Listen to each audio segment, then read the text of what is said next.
Shalom adik-adik, apa kabarnya? Senang sekali hari ini Kak Danti bisa menjumpai adik-adik sekalian di rumah maupun dimanapun kalian berada. Nah adik-adik sudah siap ya untuk mendengarkan cerita firman Tuhan? Duduk yang manis, tangan dilipat, matanya ditutup. Yuk kita berdoa dulu. Selamat pagi Tuhan Yesus, terima kasih kami mengucap syukur untuk hari yang baik ini Tuhan. Kalau kami boleh berada di ruang ibadah ini, dan kami bersyukur Tuhan untuk adik-adik yang Tuhan kirim untuk boleh bersama-sama join di dalam ibadah kami. Dan kami mau sharing firman Tuhan. Biarlah Tuhan yang mengajar kami menjadi anak-anak yang manis, anak-anak yang taat, dan anak-anak yang senang bersahabat, bergaul dengan Tuhan. Terima kasih Tuhan Yesus, kami akan memulai firman kami, dan Tuhan Yesus memberkati setiap kami di dalam nama Tuhan. Kami berdoa dan mengucap syukur. Haleluya. Amin.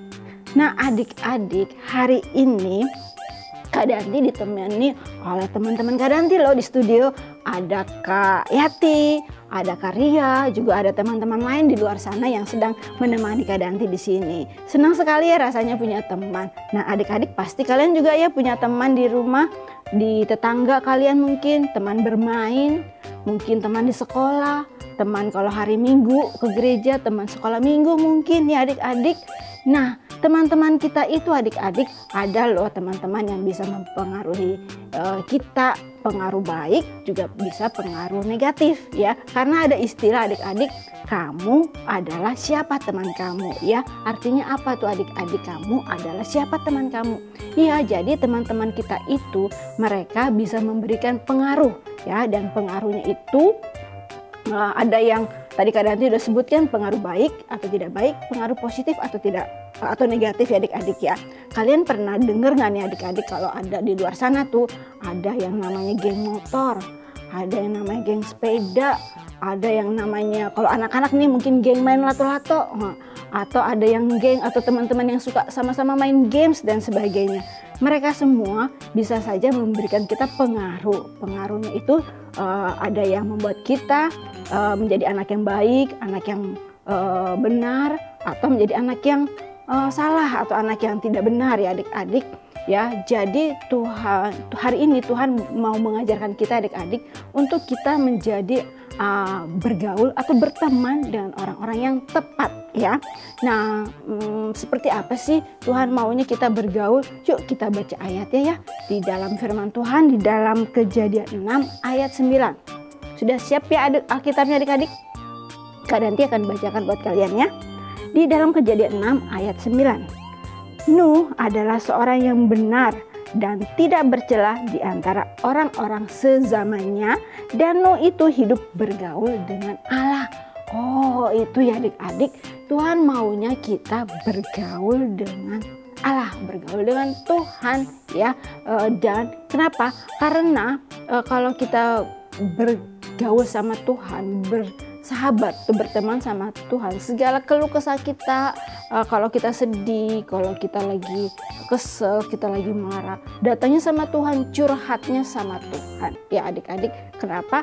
Karena kalau kita bergaul sama teman-teman yang suka melakukan hal-hal yang tidak baik, kita akan terpengaruh dan kita menjadi seperti mereka. Misalnya ada teman yang suka membuli teman, ngeledekin teman ya, menghina teman, terus kita ikut-ikutan deh ngejelekin teman juga ya, jadi terpengaruh. Atau ada teman yang suka bohong dan dia bangga lagi kalau kebohongannya itu nggak ketahuan, dan kalau kita bergaul sama dia, kita bisa jadi ikut-ikutan jadi anak yang suka berbohong. Terus ada juga teman yang suka ngutil atau ngambil sesuatu di supermarket atau di mall, dan dia bangga loh adik-adik kalau bisa ngambil sesuatu dan tidak ketahuan. Dan kalau kita bergaul sama dia, kita bisa juga ikut-ikutan jadi orang yang suka ngambil sesuatu bukan milik kita, bisa jadi mengutil sesuatu ya. Seperti itu mempengaruhi kita. So adik-adik, Tuhan mau kita bergaul dan berteman dengan orang-orang yang tepat dan orang-orang yang benar ya. Seperti Bapak Nuh ini, seperti Nabi Nuh ini.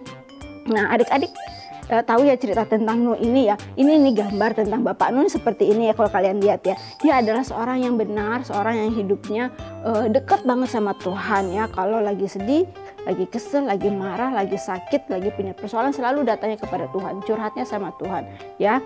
Dan melalui apa biasanya? Tentunya melalui doa atau merenungi firman Tuhan, merenungi kehendak Tuhan. Pokoknya Nuh ini seseorang yang taat dan nurut sama Tuhan adik-adik. Kalian tahu ya, Bapak Nuh ini hidup di zamannya dia. Waktu itu adik-adik, zaman Bapak Nuh ini orang-orang di sekitarnya dia itu banyak sekali yang melakukan dosa. Banyak sekali yang melakukan hal-hal yang tidak baik, tidak benar di hadapan Tuhan. Banyak sekali yang melakukan hal kejahatan. Sehingga Tuhan marah ini sama orang-orang yang zaman Nuh ini.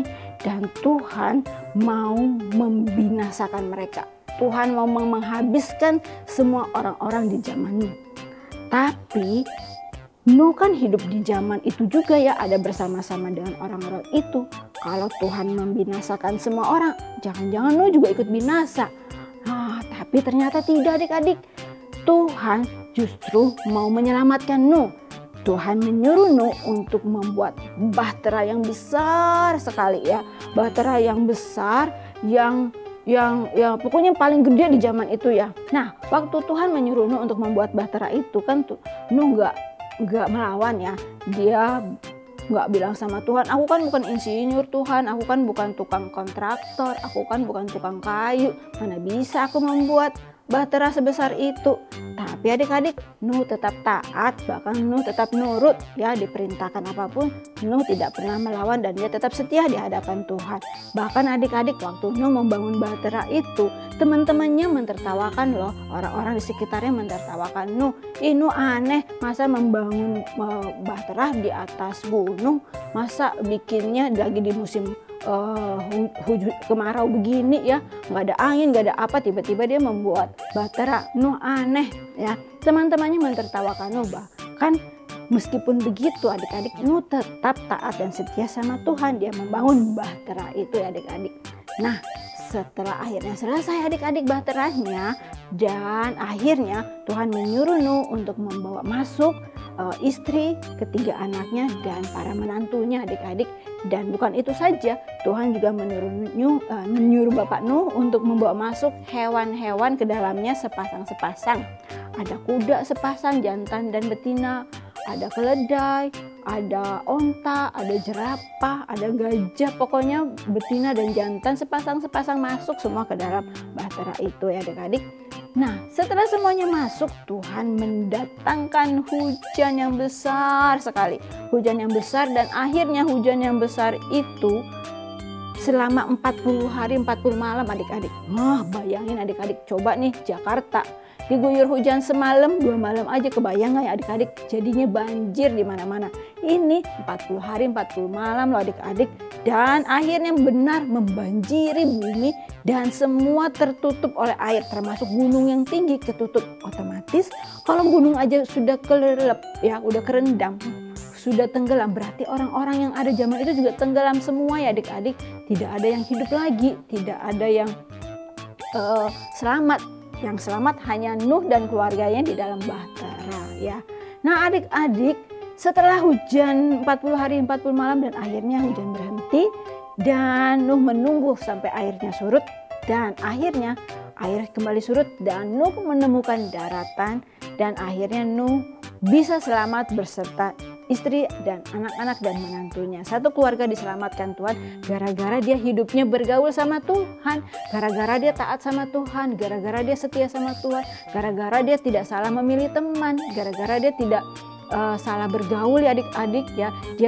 Jadi Tuhan mau kita seperti Bapak Nuh ya adik-adik, hidupnya datang kepada Tuhan, melekat kepada Tuhan, rajin merenungkan firman Tuhan, rajin berdoa, rajin pergi sekolah minggu, dan tidak bergaul dengan teman-teman yang memberikan pengaruh negatif kepada kita, ya, yang sukanya berantem, yang sukanya berbohong, yang sukanya melawan orang tua, yang sukanya mengambil sesuatu mengambil sesuatu yang bukan miliknya, ya. Orang-orang seperti itu kita nggak boleh berteman ya adik, karena mereka bisa memberikan pengaruh negatif buat kita. Tapi Tuhan maunya kita bergaul dan berteman, bersahabat sama Tuhan, karena Tuhan tempat kita mengadu, tempat kita melampiaskan segala sesuatu yang ada di hati kita. Nah adik-adik sudah paham ya kenapa kita harus bergaul sama Tuhan ya. Nah, dan karena waktu sudah menunjukkan waktu yang sudah harus selesai. Kak Danti mau pamit dulu sama adik-adik sekalian, dan sebelum selesai yuk kita berdoa dulu ya adik-adik.